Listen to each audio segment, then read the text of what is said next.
Hey guys, today I'm going to do a video called, I'm going to be reading Racing in the Rain, My Life as a Dog. So, I know you guys, we're only reading chapter 2, so yeah, we're going to be continuing. I'm so sorry for you guys who want to continue Kleptocorn's or Tiger's book. I just need to do this. I promise you, after I do all the chapters, I will continue on with my Kleptocorns and then do my Tigers. I promise. I pinky promise. Anyways, let's read. Okay guys, so here's the book. It says, Racing in the Rain, My Life as a Dog. So, and a cute little puppy. So, we're going to read this and see what happens while we read this. So, let's get a little more light. Okay, guys, as you realize, this is the place where I did my, Try Not to Laugh challenge. So, I'm just going to show you the book. Racing in the Rain, My Life as a Dog. Let's read. We're only going to read chapter 1, okay? Chapter 1. Creatures are all that I have. Sometimes they must be grand in nature. And while I occasionally cross the line into the world of the Melucans, it is what I must in order to communicate clearly and effectively, in order to make my point and in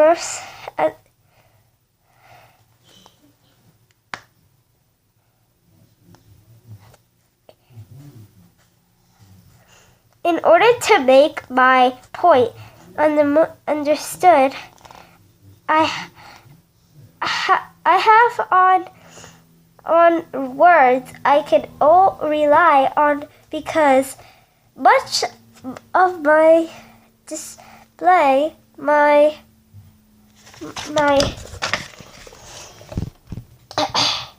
let me restart that one because now I'm going to be reading it like this, okay? 1.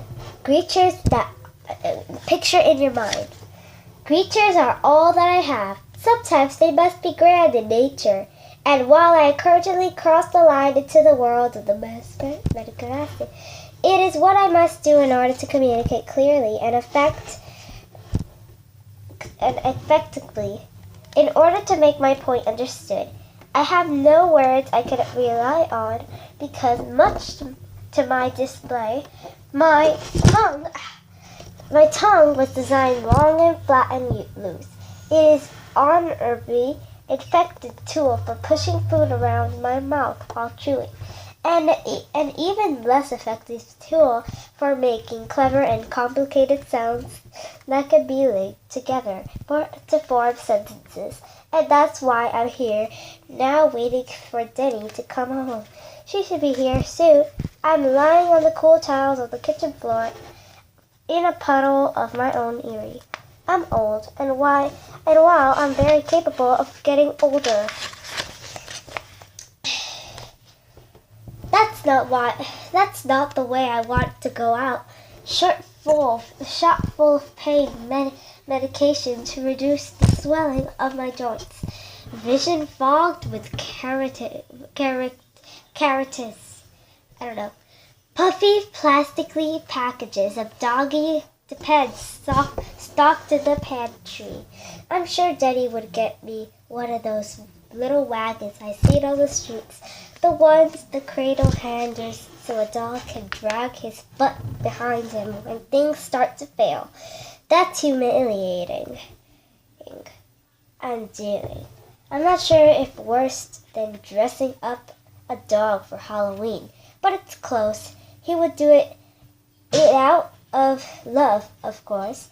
I'm sure he would keep me alive as long as he possibly could. But I don't want to be kept alive because I know what's next. I've seen it on TV, a documentary about Mahler. It was the best thing I've ever seen on television, other than the 1993 Grand Prix of Europe. Europe, of course. That was the greatest Amelia race of all time, in which Asher Salver proved himself to be a genius in the rain. After the 1993 Grand Prix, the best thing I've ever seen on TV is a documentary that explained everything to me, made it all clear. He told me the whole truth. When a dog is finished living his lifetime as a dog, his next life would be a man. I've always felt almost human. I've always known that there's something about me that's different than other dogs. Sure, I'm stuffed in a dog's body, but that's just the shell. It's what's inside that's important. The soul, and my soul is very human. The door opens, and I hear him with his familiar cry, "Yo, Zoe!" Usually, I can't help but put me aside by pain and host myself to feet. Then I wag my tail, sling my tongue out around, and shove my face into his couch. It takes human-like willpower to hold back on this particular occasion, but I do hold back. But I don't get up, and I'm acting. Enzo? I hear his footsteps. The concern in his voice. He finds me and looks down. I lift my head, wag his tail firmly till it taps against the floor. I play the part. He shakes his head and runs his hand through his hair. He sets down the plastic bag with the groceries that has his dinner in it. I can smell roast chicken through the plastic. Tonight he's having a roast chicken and an iceberg lettuce salad. "Oh, Eds," he says, reaches down to me, crouches, touches my head. He does, along the cheese crease behind the ear.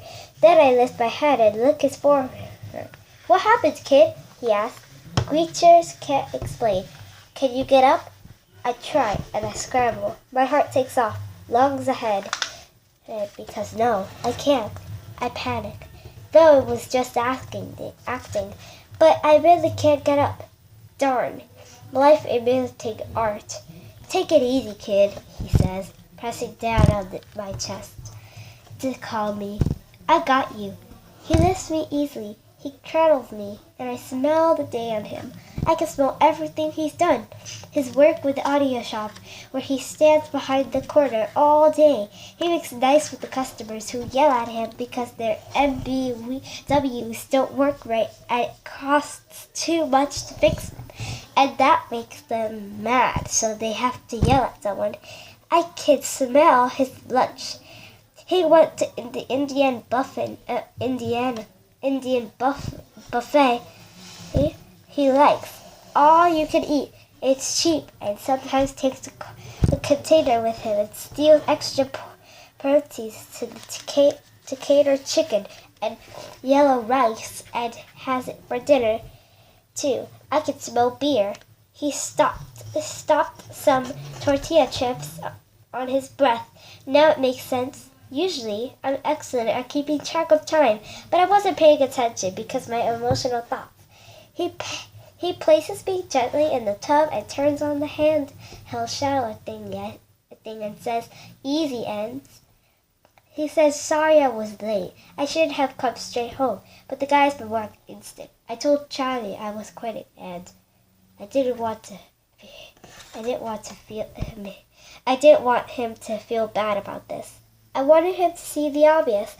That's okay for him to let me go. He's been going through so much, and he's finally through it. He needs to not have me around to worry about anymore. He needs me to free him to the brilliant. He is so brilliant, he shines. He's beautiful with his hands that grab things and his tongue that says things. And the way he stands and chews his food so long, mashing it into a paste before he swallows. I will miss him and little Zoe, and I know he will miss me. But I can't let those feelings get in the way of my grand plan. After this happens, Denny will be free to live his life, and I will return to Earth in new form as a man. And when I return, I will find him and shake his hand and comment how talented he is. Then I will wink at him and say, "Enzo says hello," and turn and walk quickly away. Do I know you?" he will call. "Have we met before?" After the bath, he cleans the kitchen floor while I watch. He gives me my food, which I eat too quickly again, and he sets me in the front of the TV while he prepares his dinner. "How about a tape?" he says. "Yes, a tape," I reply. But of course, he doesn't hear me. He puts in a video from one of his races and turns it on, and we watch. It's one of my favorites. The racetrack is dry from pace to lap, the place lap. Then, just after the green flag is waved, immediately is the start of the race. There is a wall of rain, the tornado downput, the end gloves, the track. All the cars around him spin out of control, and he drives through them as if the rain didn't fall on him. It's like he had a magical spell that cleared water from his path, just like the 1993 Grand Prix of Europe, when Senna passed 4 cars on the opening lap, and these were 4 of the best championship drivers in the championship cars, circular, waggling hill posts. He passed them all like he had a magical spell. Denny is a good at Senna, but no one sees him because he's a responsibility. He has his daughter, Zoe, and he has his wife, Evie, who is sick until she died. And he has me. And he lives in Seattle, where she should live somewhere else. And he has a job, but sometimes when he goes away, he comes back with a trophy. He shows it to me and tells me all about his races and how he shone on the track, how he taught those other drivers in Serona or Texas or Mid-Ona was driving in west weather in really about. When the tape is over, he says, "Let's go out," and I struggle to get up. He lifts my butt into the air and centers my weight over the legs, and then I'm okay. To show him, I rub my muscles against the thigh. There's my Enzo. I don't know if I should continue, but wait. Yeah, I should. We leave our apartment. The night is sharp, cool, and breezy, and clear. We only go down the block and back because my hips hurt so much. And Denny sees. Denny knows. When we get back, he gives me my bedtime cookies and curl into my bed on the floor next to his. He picks up the phone and delays. "Mike," he says. Mike is Denny's friend from the shop, they both work behind the corner. Customer real life tones, they call it. Mike's a little guy with friendly hands that are pink and always washed clean and smell.